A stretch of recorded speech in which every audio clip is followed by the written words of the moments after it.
Well, what's the crack, everybody? How are you getting on? Apologies for the dogs barking their skull off next door. I don't know what's after setting the bastards off, but you're welcome to Buckshot episode 211, I believe. We have a live show this Sunday evening for the Patreons.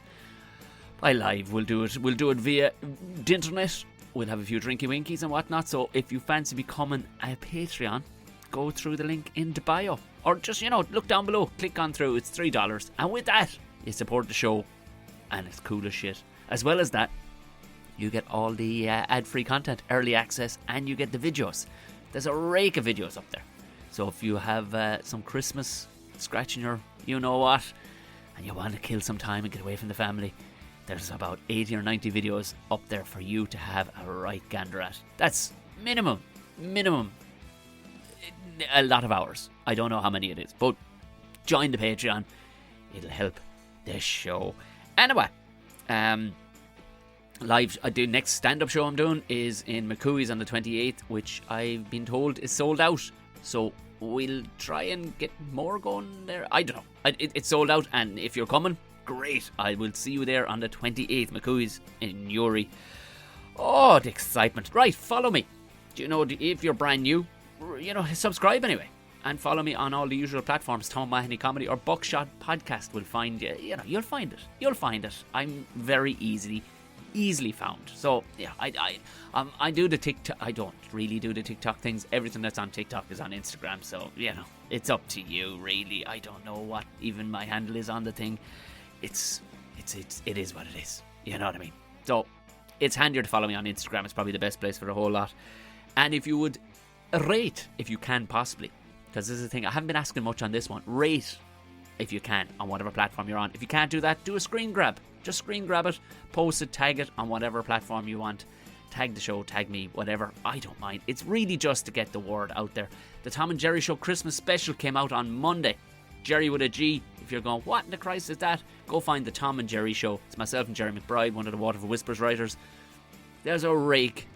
It's the Christmas episode of season 6. So there's 6 other seasons, 6 seasons to listen to. Yes, my brain is pouring out my ear. I've been doing quite a lot of virtual stuff. You'll probably hear it in my voice. It's getting a little raspy. But sure, look it. 'Tis the season. I'm glad to be doing it. Moving on to today's guest. Very, very excellent person. He is the editor-in-chief of buzz.ie. He's done everything there is to do really in the media business. One of the soundest, most authentic people there are. He also has an unbelievably good podcast / interview show on YouTube, but pretty much you can catch it everywhere. We explain at the end of the show where you can get it. It's called The Delve, and I mean, if you're into the smarter stuff than me, highbrow, smart, intellectual talking, also with a bit of crack, a few comedians thrown in, but as well as that, for the most part, it's like smart head of the CIAs, politicians, cool shit. He's got that as well. I enjoy the hell out every time I talk to this man. Please enjoy the brilliant Mike Sheridan.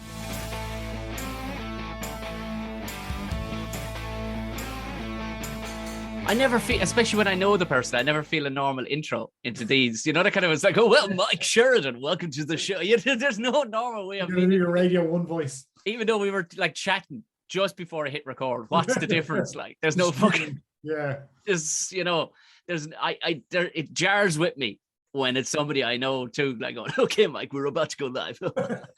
Just after switching from talking the most horrific shit back and forth. But in fairness, you had you've found the perfect balance. I'm a big admirer of your interview, even though I know you hate compliments, but your interview style, for the want of a better phrase, there's a coziness to it. Do you know what I mean? Like, it doesn't feel like you're crowbar in the bollocks, like you're talking to major people, where you could very easily slip into, Alan Partridge, but you don't, you know what I mean? There's still very much Irish Mike is chatting to the fucking director of the CIA, like. Yeah, I've always just tried to kind of get people comfortable speaking to them, because I find if you're like I had Sean Spicer on last week, right? And I would disagree with Sean Spicer, and I'd say pretty much everything, at least in terms of ideology and politics and stuff, right? So there's no point me talking to Sean Spicer, him agreeing to do my show, and then me just stopping him from speaking, interrupting him. Well, I think this, well, I think that. So I let him finish. and I countered and then moved on, because you get stuck in a loop. But the point being, if somebody's comfortable enough to have a conversation with you, you can get them comfortable to say something that they mean.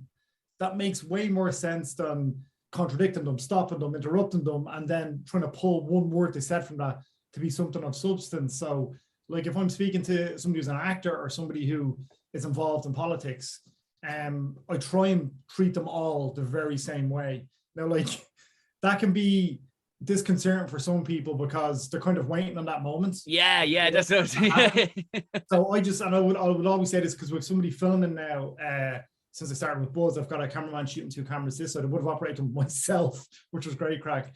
But what I've had to say to him is, I'm like, look, just hit record the second I start going.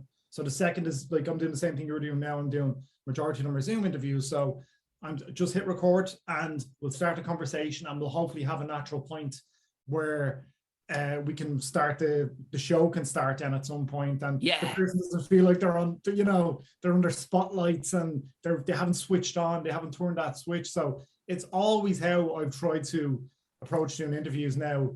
Like, it's probably to my detriment in some respects as well, because I'm not that like, hey, you're very welcome along to. I do a little intro. Like, I have auto cue if I need it, but I've never used it, and not for the show. So I just want things to feel natural and authentic. And if they don't, it just makes me cringe. That's why you see so many like movie junkets where people are trying to remember verbatim what the question they had written down. And if they lose their train of thought, it goes sideways quick. So yeah, I just try and get on people's level, whoever I'm talking to. And you kind of get more of an insight to the person as well if it's a conversation, as opposed to if it's an interview. Like, that's just what I've always found. Yeah, because the junket thing always struck me, like, at the face value, when you see really good people in the interviews that you see clips of on YouTube and stuff, you go, oh, well, that looks lovely. But no doubt for the day they're sitting there asking and answering the same fucking thing over and over. Like, it's such a strange, like, I've done 2 virtual ones since I started with Buzz, and like in Robbie Amell and Henry Cavill, and they're just random, like in a virtual waiting room with like randomers you've never met, and then all of a sudden somebody clicks something, and then you're sitting and Henry Cavill's looking at you like, how are you? So it's weird. It's even more surreal than it was in the hotels, but it's an art form. Being good at that stuff, I think. Serena Bellissimo on Spin, she's phenomenal at it. She just, because she presents live radio, so she knows her cues and that type of stuff. But Serena must be hold a record for the most amount of junket interviews in Ireland, I'd say. So she's a master at it. I try and do the same thing. If I have 5 minutes with Henry Cavill, or if I have half an hour with John Brennan or whoever it is, I try and be like, oh, so, and then if they're in a surreal setup with, a junket setup in a hotel in London, and Clarges in London, it's even harder for them to kind of get on the conversational level, if that makes sense. Yeah, for anybody wondering what junket is, no, I don't profess to be it. It's, if anybody remembers, was it Love Actually? No, Notting Hill. It was the one where he's waiting outside the room in the hotel corridor, and he was horse and hound, or horse and country was basically, yeah. So it's not far off that, to be honest.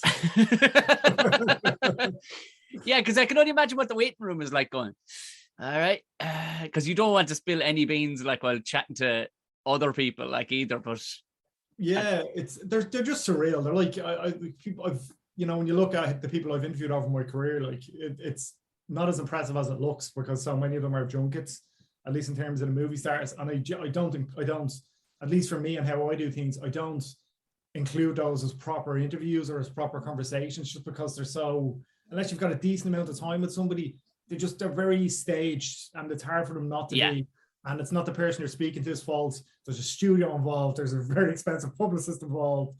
There's a whole kind of rigmarole, kind of stopping the conversation from happening naturally. So, and they need to talk about the film, and you need to talk about the film, and you might have 6 minutes, and it's just a bit more surreal now when you're doing it from your spare room, I suppose, than when you would have had to get on a plane before. Like, because you always struck me as somebody that was fierce, genuine, as you said, almost to your detriment. Like, and I would strive to be that as much, and it is definitely been to my detriment. I know that for a fact, that I should definitely, I maybe should lead more, leaning into what the media is looking for rather than what I'm offering, more than anything else. But like, to your core, you've always struck me as somebody like that. Even like back when you took up MMA for that, for that TV show that time, like, you're about to get your whole handed to you.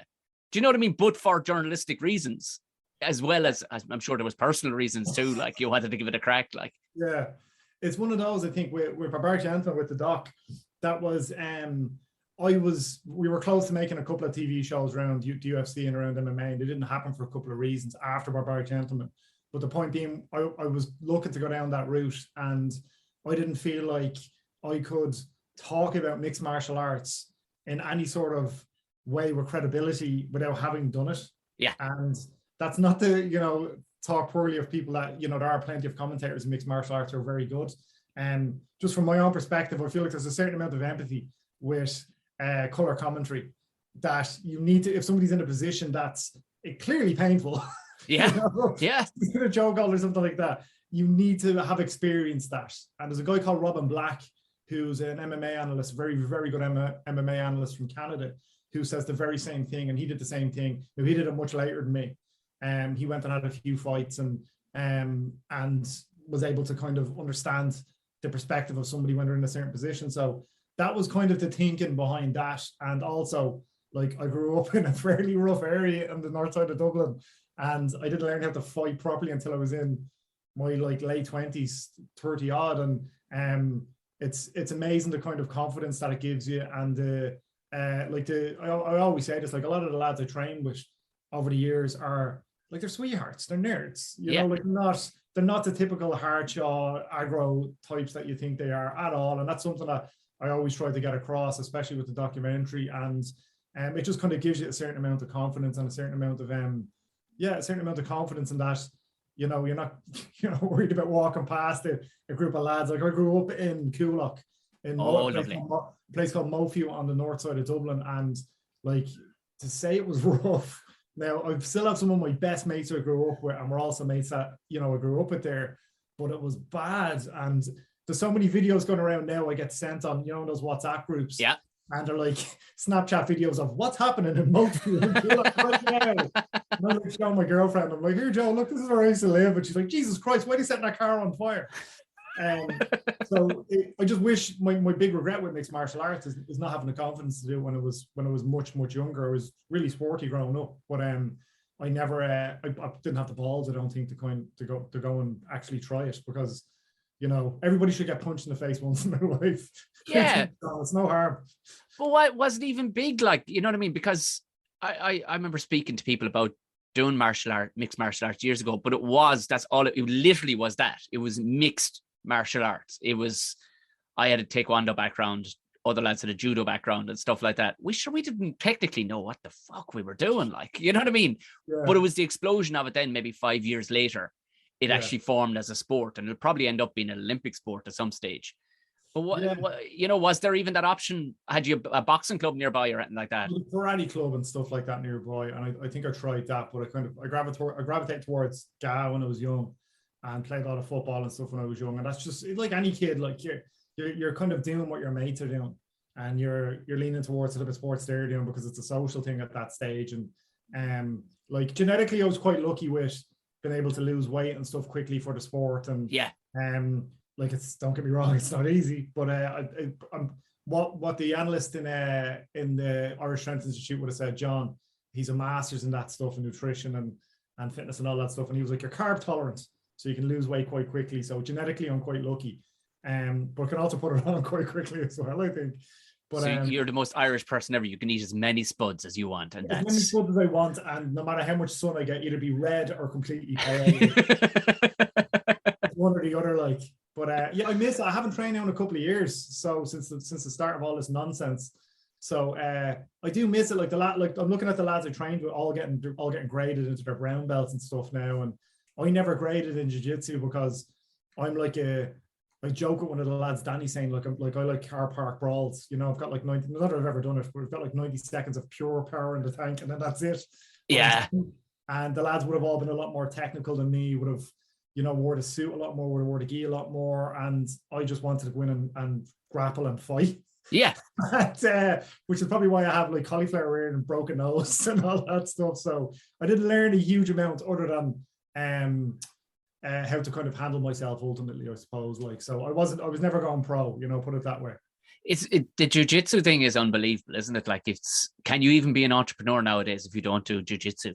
Do you know what I mean? It seems to just, and you like, because for some reason, I'm guessing because my age profile and everything else, my feed seems to be full of people giving advice and shit. I'm like, dude, I don't know what to do with any of this. You know what I mean? They're like, you got to hustle. You got to be up at fucking 4 a.m. And you got to, I'm like, oh, yeah, Jesus. it's really, because I've spoken to a few people who would be really big in that space over the years. And like Jordan Peterson would be one. I interviewed him a few years ago, and he's obviously huge in that space. And maybe not in a kind of aggressive way, in a bit more of a cerebral way. But, and I just did a tour with Rory O'Connor and Ray Goggins. From Hell Week, and like Ray is very much in that space, you know. And I think it's when it's the person who's saying this stuff, if you understand their background and understand where they're coming from and how they've implemented it in their lives. Like Ray was special forces, as stationed in Afghanistan, Pakistan, like seen some shit, you know. Like he's like an amazing. It's hard to compare, isn't it, to somebody growing up in fucking Fox Rock. Exactly, and he's using those tools now. I mean, some of the more entrepreneurial stuff, like, I'm a bit like, it just doesn't appeal to me. I'm like, look, I get it. I have friends who are obsessed with it, like with the likes of Gary Vee, and who'd be like top of that food chain, I suppose. Like I understand it, but it's not for me. Like the amount of those times I've spoken to those people, and I'm like, I did actually say the phrase, I probably shouldn't have, but I did actually say the phrase on stage in Vicar Street. One of the pillars that we were talking about was, what was it? Visualization. Okay. That's a bit wanky, isn't it? It is, though. In all fairness, fair play to you, because I guarantee you 60% of the audience are thinking the same thing.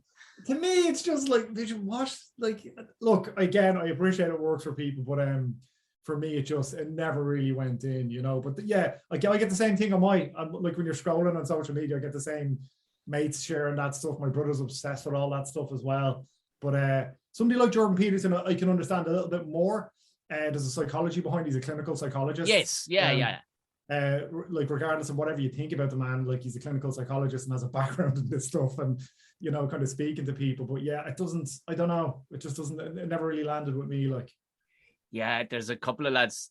When I worked in construction, it was the early days of that, and this would have been the height of the boom. And, you know, we're all kind of site managers and stuff. And I had friends who would have visualization boards and stuff. And they were reading The Secret. And I just went, can you not just go to fucking work? Yeah, just go to work.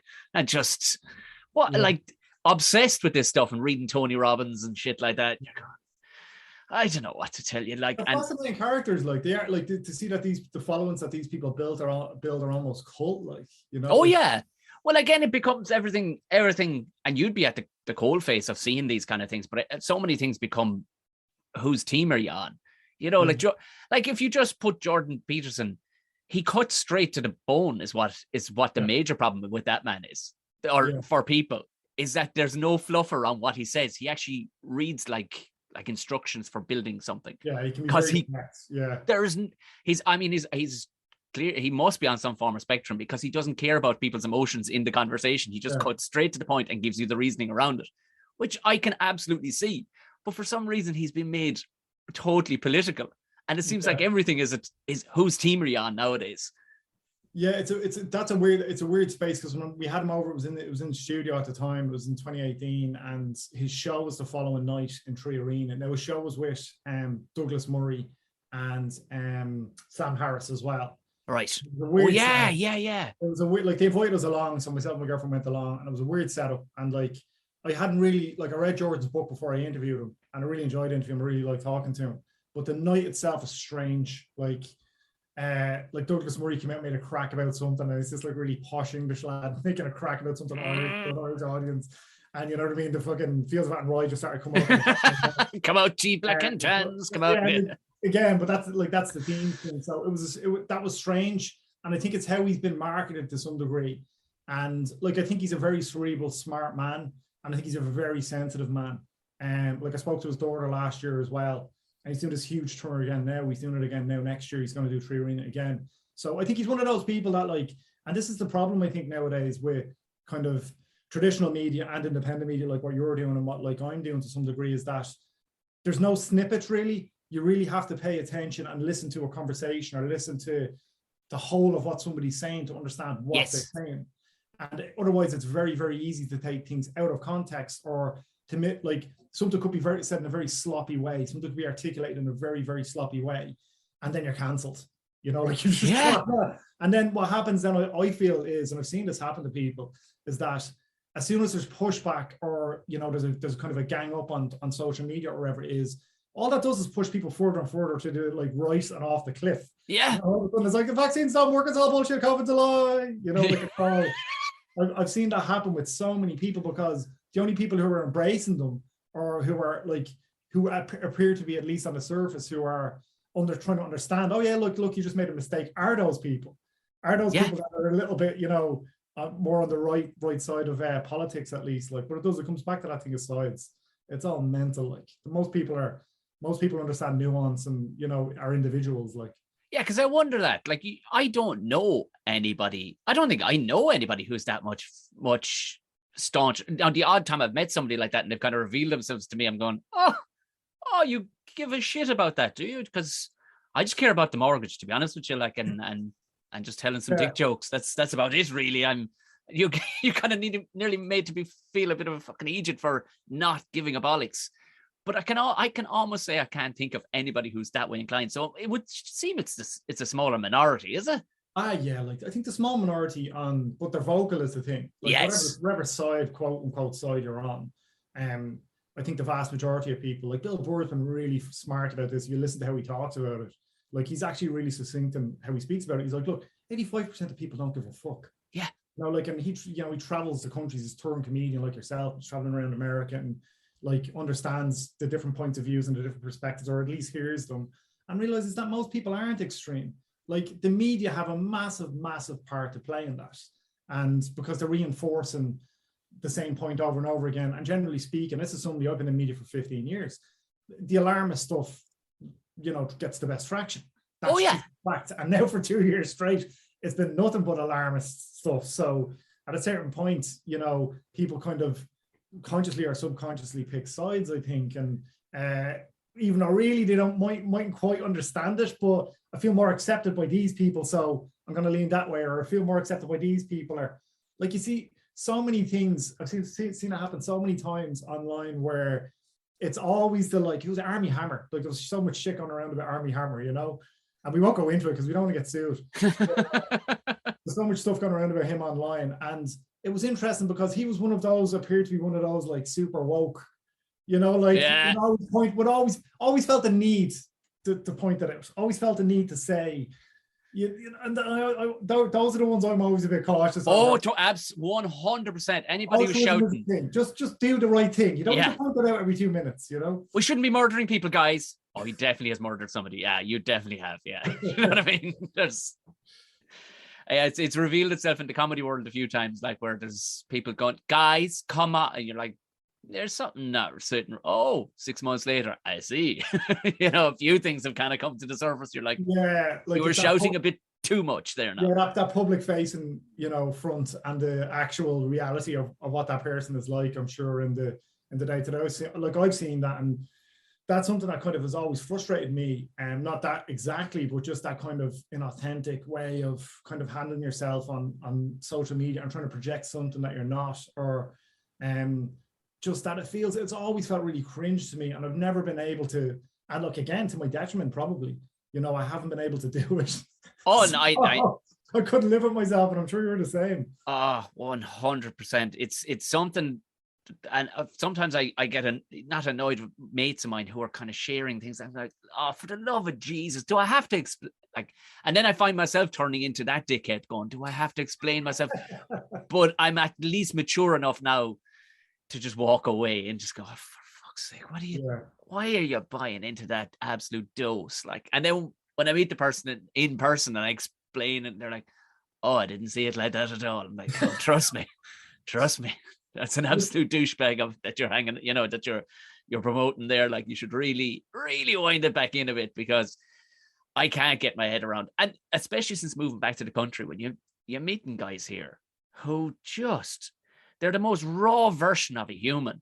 They have none of the layers that we have whatsoever. Like, I met a guy the other day. He's just cool, and he doesn't know he's cool. He's got one eye. You know what I mean?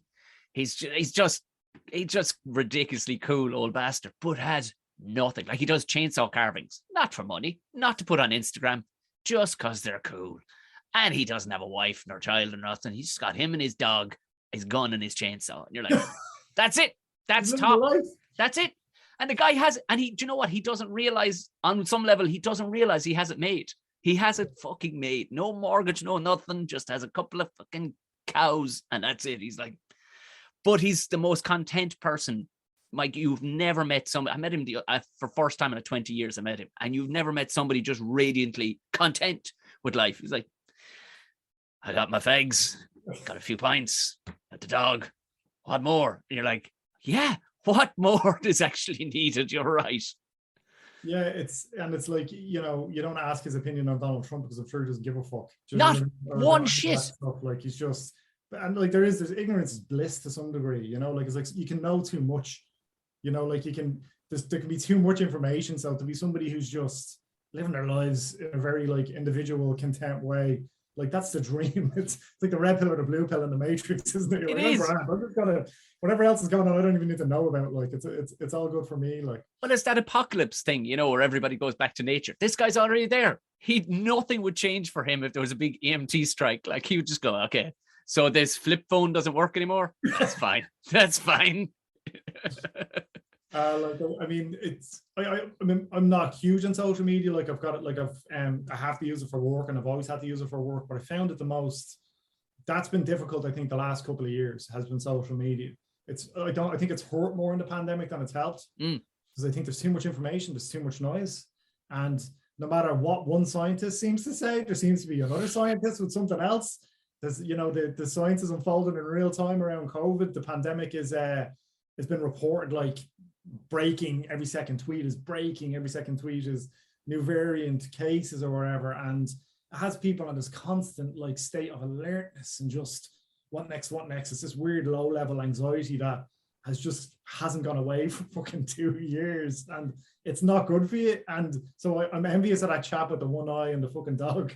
There's a lot to be said for it. Swear to God, there's definitely something in that. Well, even I was talking with the lads, the two Johnnies. They just did a thing for Aer Lingus over in Nebraska. And I was talking with Johnny B last night. I said, what was the crack, man? You were at full stadiums, full bars, full. He goes, man, there's no COVID. There's no COVID in them places. I said, there is. He goes, oh no, there fucking is. But just, the boys went to Madison Square Gardens, packed. Not a mask, not a certain or nothing. I was in Madison Square Garden a few weeks ago. So, but this was in early November. I went to New York for a few days, and my girlfriend loved it. Went to see Bill Maher over there. Class. In the smaller room in Madison Square Garden, and there was a Dave Matthews Band concert on in the main room, the 20,000 seater room.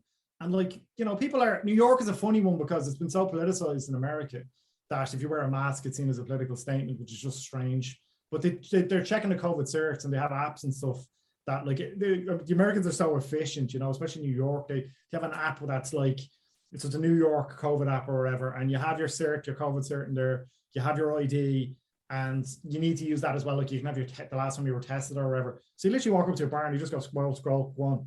Like, here it's like, you know, a whole process before you kind of do anything. But yeah, it's a weird look. It's been in a full room there now, a 3,500 seater, packed at Bill Maher. It was a bit weird, but also at the same time, like people have to exist, you know. Like the focus is bottlenecked onto COVID now for everything and everyone, and it's dominating the news coverage. It's dominating people's daily thoughts, and other shit hasn't stopped going wrong. No, there's still some other issues in the world, you know. I know, yeah. Well, tell me this, because you've always been sporty throughout the you know, as you were saying, through you're playing GA and stuff. What has changed then? Because you are right muscly, and you still aren't good, but have you noticed here now, I need to back off the muscle mass going forward, like, because we're close probably to the same age and whatnot. Yeah. Is there an idea that you don't want to be that guy and, you know, taking off his shirt at 58 on Instagram, like, or where you're massive? Like, did you ever find an addiction level almost to muscle mass is what I'm saying? Like, because there is a time like where for people, you know, you're getting into good nick, you're like, fuck it, this is going great, you know. Or have you decided, no, we're going to go more cardio, more, more, I want to get myself more wiry looking? I've never structured it. Like, that's the thing. Have you not? Because you strike me as a fella that would, like. No, I mean, I definitely have addiction issues when it comes to exercise, for sure. And like, I have addiction issues when it comes to like certain protein bars and Coke Zeros. I find something I like and I fucking stick to it. You want all of it?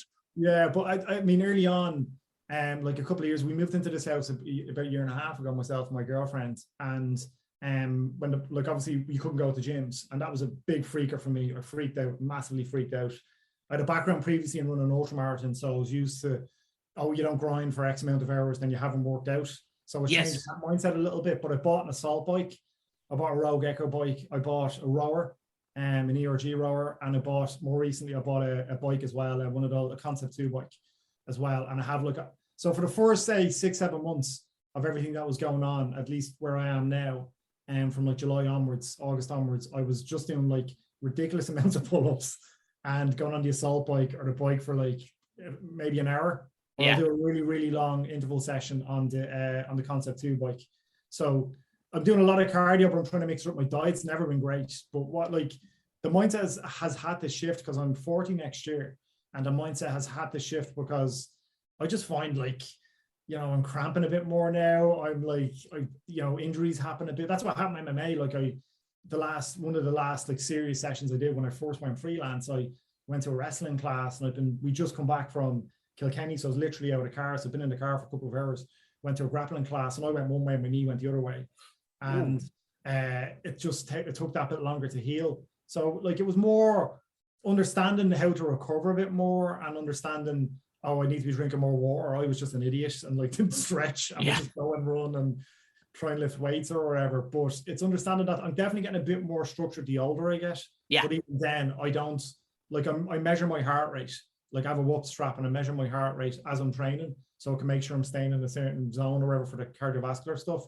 But I've never structured it. I've never properly, I'm going to do this workout today, I'm going to do that workout today. I'm like, throw that pre-workout in 2 scoops. And then like an hour and a half, 2 hours later, I'm like, I want to die, but I feel good about it. So well, again, I suppose that kind of leans into your authenticity. I suppose you're like, I'm just going to try and stay in shape, lads, and not actually aim for anything in particular, because who gives a bollocks? Like, I'm just going to keep myself healthy or whatnot. Well, you can get obsessed with that stuff, especially if you've got an addictive personality, like I certainly do. And that, you're weighing yourself every day. And I've had to do that for cutting weight for fights and stuff. So I understand it. And it's a bad habit to get into because, like, I've weighed 7-8 kilos more than I do now. And that's probably been muscle. If you're weighing, you just, bad, higher, bad. Like, it's, the way people's brains work sometimes. So I try and train till I feel like I can't train anymore, which, again, not the most scientific way of doing things. But and it's difficult now because I'm in a full-time job now. And when I was freelance, it was great. Like, I worked out like it was my job for about 6 months. It's like I had literally nothing else to do. I was doing bits and bobs for like freelancing, but like when we were in lockdown, I would literally train. I'd get up and be like, right, I have to train today, and like obsessively train for 2.5 hours over a course of a couple of months. And then that's just not feasible when you're working full time. Like, I'm going to dip off now for 2 hours and do pull something in my back and not be able to sit properly in the seat when I'm on a Zoom call with somebody. You haven't been tempted to go the Joe Rogan route and get an ice bath or anything out the back, or if we can afford it, yeah. If we can afford it, I spent enough money now on all the equipment I already have. So that's definitely something I'll like. I think my 40s will be more the investment in the how to recover and not be absolutely bunched like that night or cramping up that morning or whatever. So yeah, it's common sense, I suppose.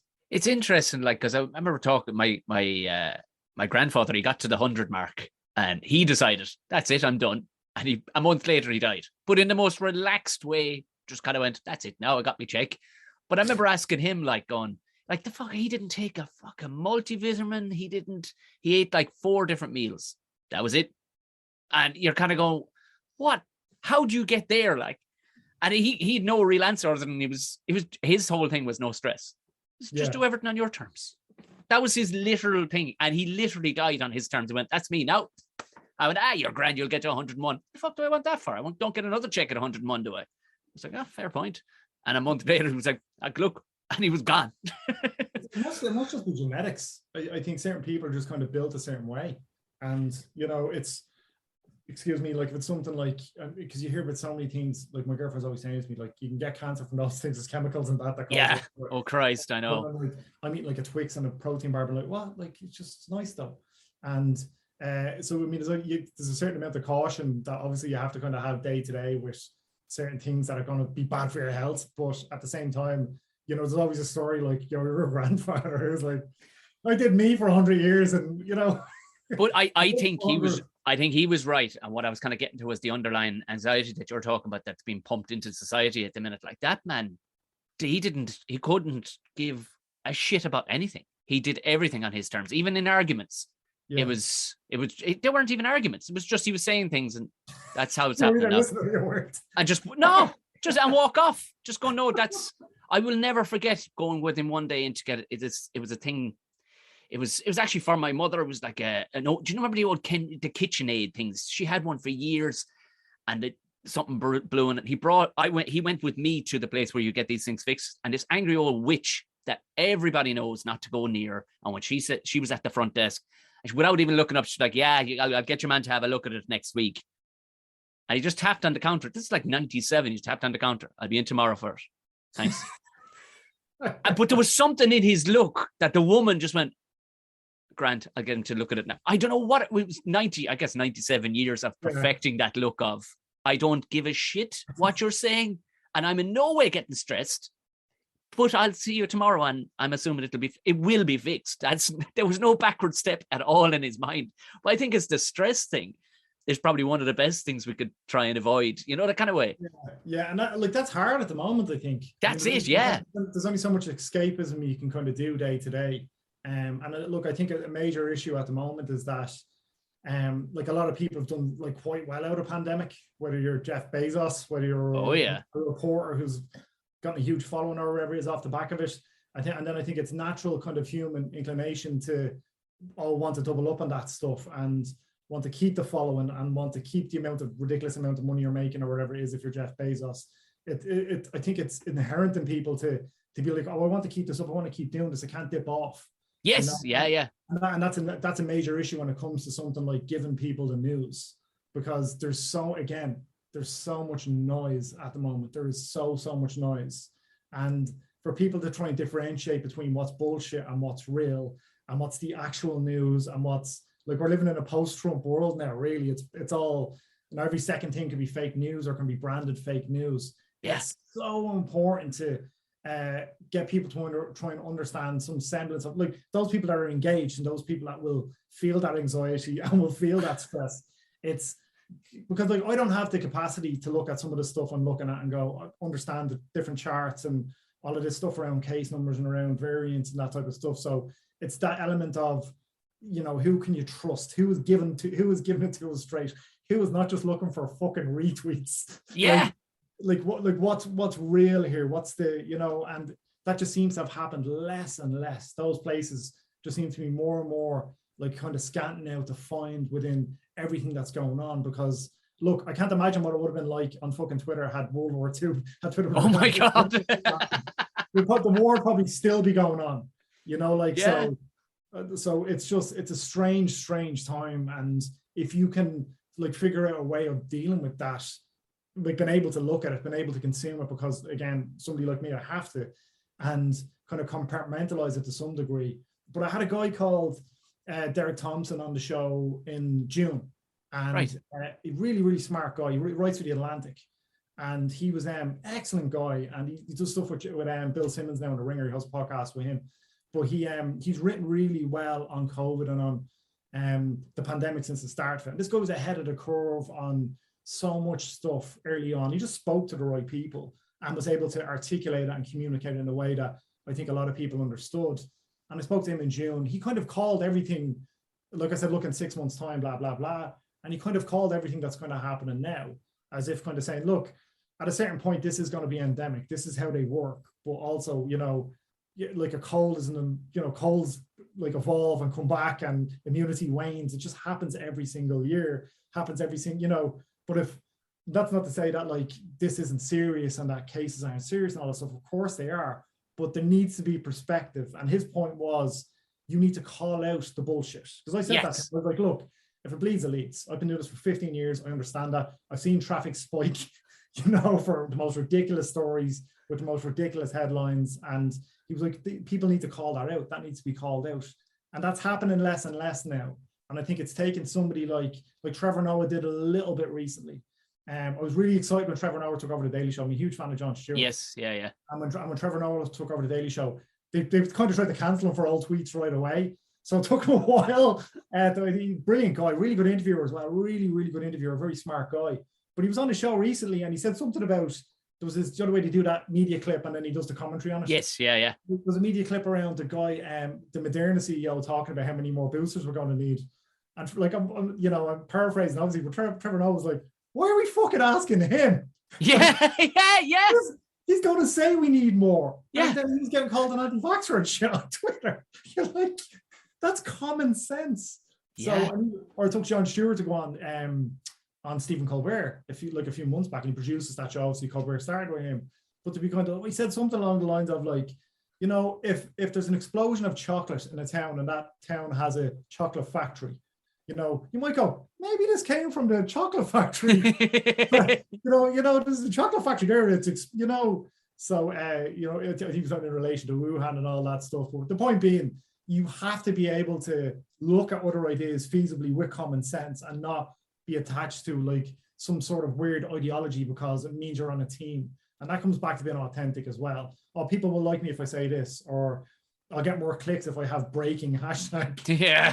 Every second fucking tweet or whatever it is. So I'm jaded, Tom. Can you tell I'm jaded? I can. But you know what? I think sometimes like there's a key for every lock. And I was messaging the lads from Foil Arms and Hog, and they've always done, well-rounded things that are appealable to almost the entire. They haven't poked any bears with most of their comedy, their sketch comedy, even though it's hilarious. Now the live stuff, yes, but not really stuff you put out. But they did one or two in the last couple of weeks, and they've started to lean into it a small bit. Like definitely, it was the naming of Omicron. If you look for that one, that sketch, and you're like, oh, fair play to the boys here, because it's calling bullshit on an awful lot of stuff, like which the lads are totally capable. But you know what?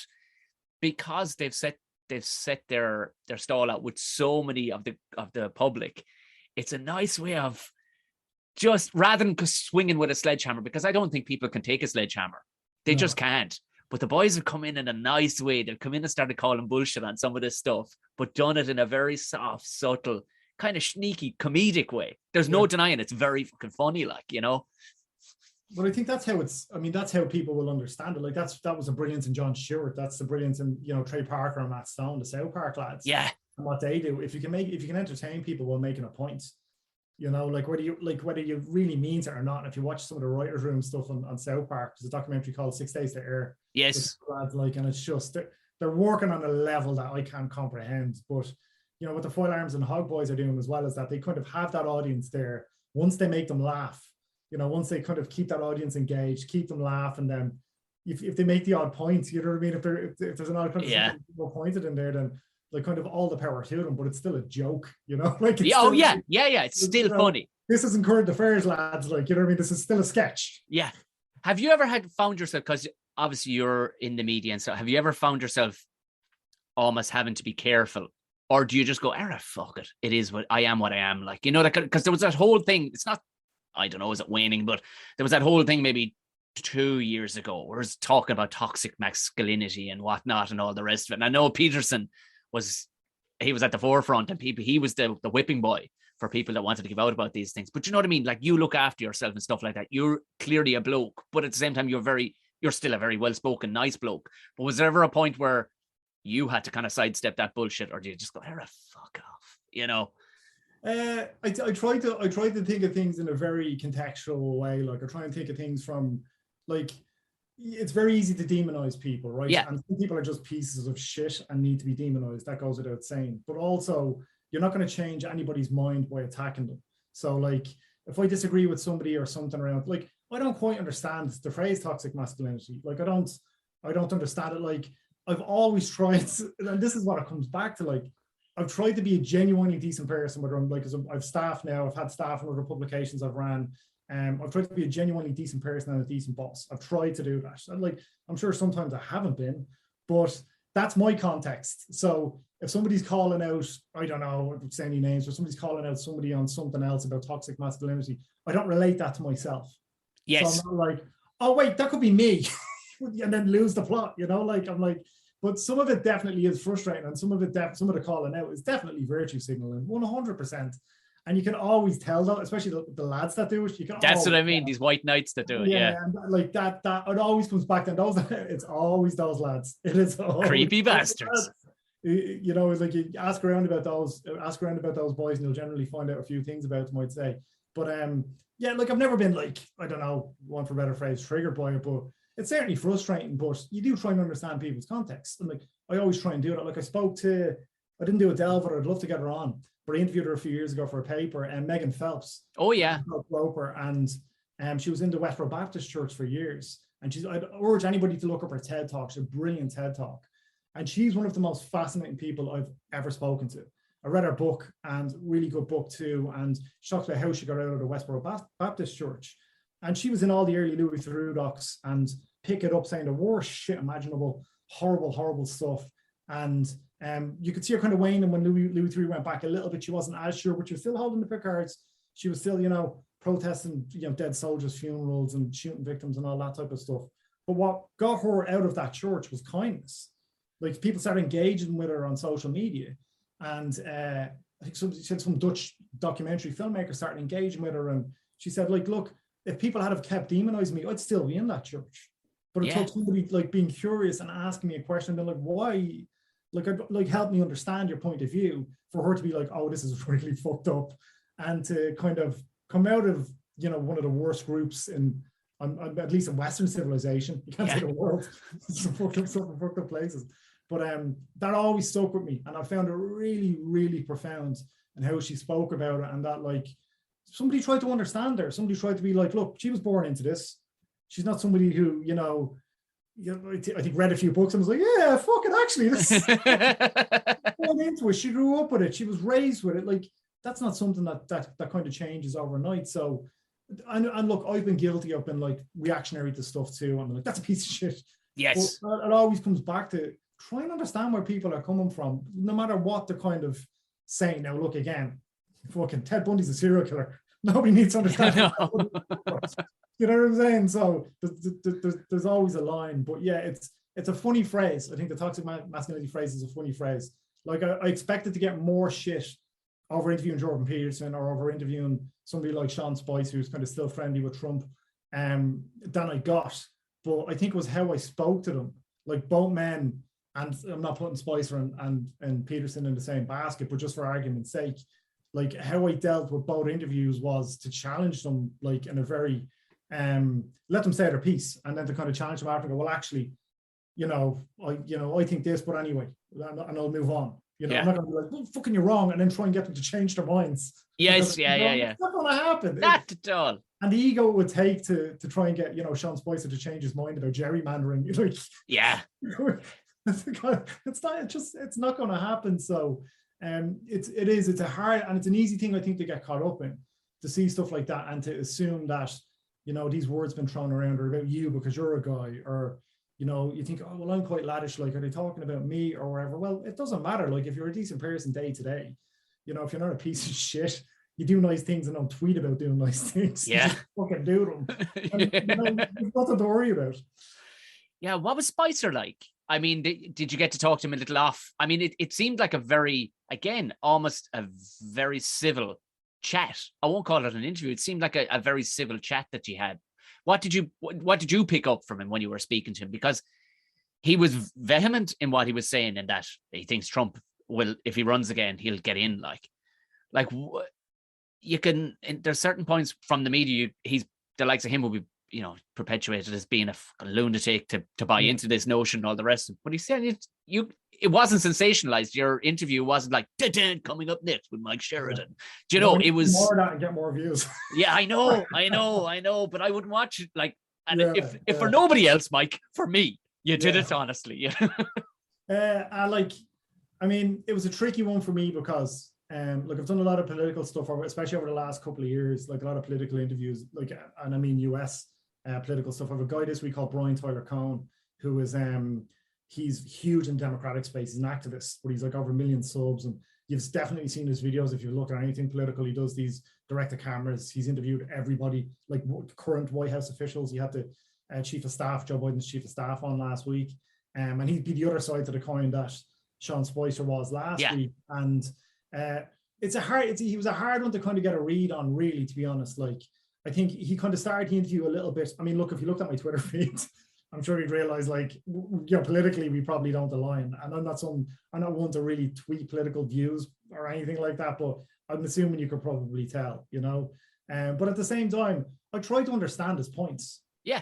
I've read a bunch of books on Donald Trump. I've read a lot of stuff on Donald Trump. And what I kind of came back to, I mean, I've had a few kind of back and forths with a few different, like, relatively well-known people as well, about him. People would probably be consider themselves critical thinkers, but it'd probably be a bit more contrarian than anything else. Yes, yeah. My point around the Donald Trump subject, and my point was, I've spoken to a lot of people who worked with him, like, and were in the White House with him, and who are like, he shouldn't be doing this job.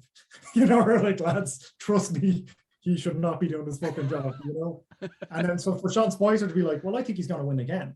I think he's going to run in 24. I think he's going to win. Everybody thinks that, by the way.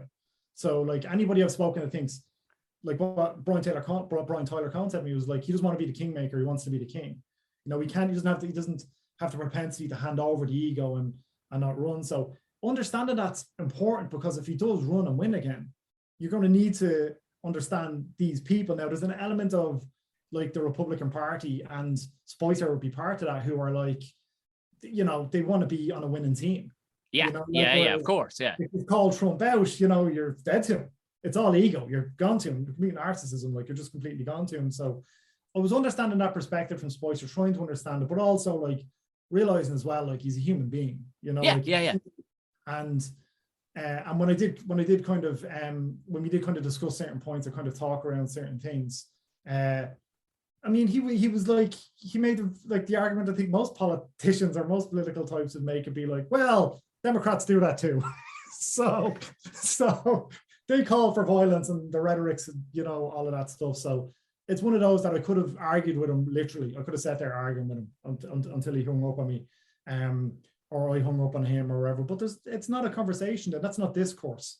Yes, yeah. That's making myself feel, oh, look, I fucking told him. And then, getting some retweets. I don't know. Like, but I enjoyed the conversation with him. We left laughing. We left smiling. Like, I'm trying to get him on the show. I've been trying to get him on the show for ages. He was supposed to be the launch guest a couple of years ago, and it ended up in Bill Burr, which could be worse. But Beto O'Rourke is a guy I follow for now since the start of a Senate run in Texas, and I was running for governor in Texas. So we have a bet, myself and Sean Spicer, that Beto will. He doesn't think he stands a chance, and I think he's got a decent chance of getting in of governor in Texas. So, like, we're talking about bringing over people to Dublin as well when like it's kind of feasible, I suppose, and kind of having events and having these conversations live too, and giving the audience an opportunity to ask questions. So the likes of Sean Spicer, somebody like that, I think would be brilliant for that, So that's kind of where we left the conversation, and we kind of, most of the time, like, you'll kind of chat away for a couple of minutes afterwards and be like, look, kind of thanks a mil. But there was no animosity, I don't think.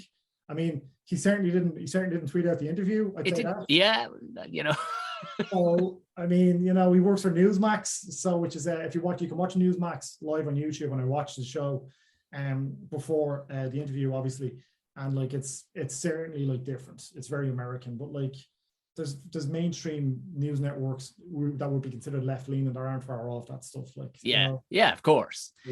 And the live shows, I wanted to ask you about that. Like, was that when did that? Because there's a performer in that. It isn't just the same as talking to somebody over Zoom or whatever. You need to be very much aware that there's an audience. Do you love that? Well, I mean, any of the live stuff I've done, it's like, and my deputy editor actually in Buzz, Darren Murphy's a comedian as well, and I always say to him, I'm like, what you guys do is the most terrifying fucking thing in the world to me, right? Just to go out there on your own, wherever you're going and making people laugh. Like, it's on you, it's on your stories. And I get there's a certain amount of repetition and stuff that's involved with that to put you in the comfortable space that certain things are going to get laughs. I walk out cold. And I'm like, here's some lads and I'm going to talk to them, you know. That's any of that stuff I've done. I've done a bunch of live shows around Ireland, and they've always been interviews. Yeah. So they've always been conversations, and I'm really comfortable with that part of stuff. The cold opens in the likes of Vicar Street. Like the first show we did for Rory and Ray's shows were Vicar Street.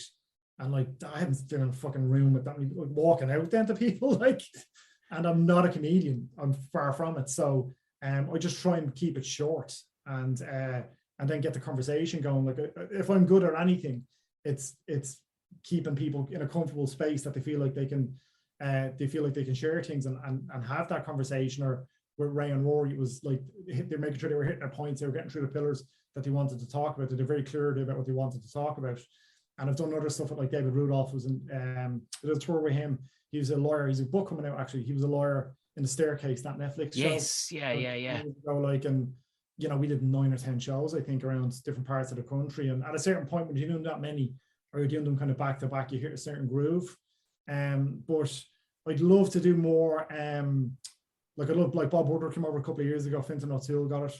But I'd love to have sat down with him and interviewed him in front of an audience, because like, he is the, like, I've read, you know, at least all of his books on Trump, and I read one of his older books as well, obviously All the President's Men, but like, just the, like, GOAT, like that word GOAT, the greatest of all time in terms of journalism. And he has 3 sources for everything, and just the stories he has since the Nixon days, and you know, all of that shit that went down in the 70s and to now, and to Trump used to call him in the middle of the night, like, just like rambling phone to him when he was writing the second to last book, you know. And then to like talk to, like, I spoke to Jake Tapper, and to speak to Jake Tapper and him talk about Bob Woodward as if, like, you know, it's just, so yeah, he's like that. I'd like to go down that road a bit more, just because it comes easy to me. Like those type of conversations, especially the political stuff, it comes very, very easy to me. The movie stuff, the kind of interviewing actors or whatever, I kind of take case to case. I didn't do them for a long time because I didn't have to. There was like a Brian Lloyd in entertainment and Dean Malumbi in entertainment.ie who work for me, who are like both very good at it. You know, they're the movie people, so I let them do it. Buzz doesn't quite have that yet, so at a certain point, I'm sure I'll pass them on to the other lads, and I'll just do the kind of longer ones and the kind of ones I think I can get something out of somebody with. Deadly. So Trump next year for the 3 arenas. Is that what you're telling me? You're going to have him on stage. You're going to grill him for an hour. I would, like, any fucking journalist, Tom, who tells you they would not interview Donald Trump is talking out of their ass. Of course.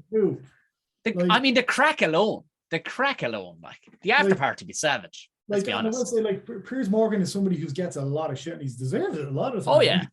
But his interview with Trump was nowhere near as bad as everybody was letting on. Well, Piers, like, you got loads of me giving an Arsenal jersey and all that a few years ago, but like, Piers Morgan knew the man, and he knew if he played up to him a little bit, you get more from him. Yeah, and he did, you know. So I'd fucking love to interview Donald Trump 100%. Like, no, 3 arena now. Somebody's definitely going to throw something. I don't think I'd have Secret Service protection, so if I'm available, you know, they can reach out. So the Delve, I mean, is there a blast more coming out of the Delve in the next while?